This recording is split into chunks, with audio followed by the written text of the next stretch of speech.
జగనన్న భూరక్ష పథకం కింద ఈ పుస్తకాలు ప్రింట్ చేసి ఆయన బొమ్మేసి ఇదే మేము పాస్బుక్ అని చెప్పేసి ఇస్తున్నాడు.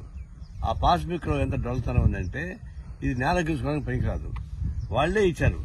బ్యాంకు లోన్ తీసుకున్న సందర్భంలో కానీ, భూమి రిజిస్ట్రేషన్ చేసే సందర్భంలో కానీ ఈ భూమి యజమాని హక్కు పత్రం మరియు పట్టాదారు పాస్ పుస్తకము అధికారికి చూపించిన అవసరం లేదు. అంటే ఇది బోగస్ పత్రం, దేనికి పనికిరాదు, నేల గీసుకుంటే కూడా పనికిరాదు. బొమ్మ చేసి కొన్ని వందల కోట్ల రూపాయలు ఖర్చు పెట్టి మొత్తానికి ఇది పంపిణీ చేశాడు. ఇది అసలు ముందు కాంగ్రెస్ గవర్నమెంట్ ఉన్నప్పుడు తెచ్చింది ఇది పాస్బుక్. ఇది తర్వాత చంద్రబాబు నాయుడు వచ్చాక అది ఇచ్చింది పాస్బుక్. ఇది దీనిలో అన్ని రకాల హక్కులు ఉన్నాయి. పాస్బుక్ తీసిస్తాను అన్ని వ్యాలిడ్, కానీ ఈ పాస్బుక్ తీసుకొస్తే జగన్ బొమ్మ కనిపిస్తుంది తప్పితే దీనికి ఎందుకు వ్యాలిడ్ లేదు. బ్యాంకులో లోన్ లేరు, దీనికి హక్కు పత్రం రాదు, మీకు రైట్ రాదు. ఊరికి విగ్రహలాగా పెట్టుకోవచ్చు. దాంతోపాటు స్త్రీ సర్వే అని సర్వే చేశాడు, సెటిల్డ్ సర్వే.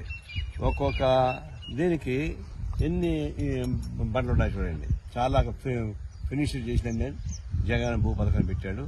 దీనివల్ల ఏమవుతుంది, ఇప్పుడు ఈ సర్వే నెంబరు ఈ సర్వే పక్కన ఉంటాయనుకోండి, ఈ నారాయణ బలన్పూర్ నెంబర్ 2 సర్వే నెంబరు అది జాయింట్ పత్రం ఇచ్చేసాడు. జాయింట్ పత్రం అంటే ఏంటి, భూ సర్వే నెంబర్ 1 నాది అయితే దాన్ని జాయింట్ పత్రంగా భూ నెంబర్ 5, 6, 7 ఇచ్చేసాడు. ఇప్పుడు వీళ్ళు కొట్లాడుకో సావరా, ఇది రాదు. ఈ విధంగా అనేక తప్పు తరగలతోటి భూరక్ష పథకాన్ని ప్రవేశపెట్టి వేల కోట్ల రూపాయలు ఖర్చు పెట్టి ఈ బండలు వేశాడు, ఈ పుస్తకం వేశాడు, దీనికి సెటిలైట్ పథకం వేశాడు. ఇది ఇట్లాంటిదే ఒక తెలంగాణ ముఖ్యమంత్రి కూడా ధరణి చేశాడు.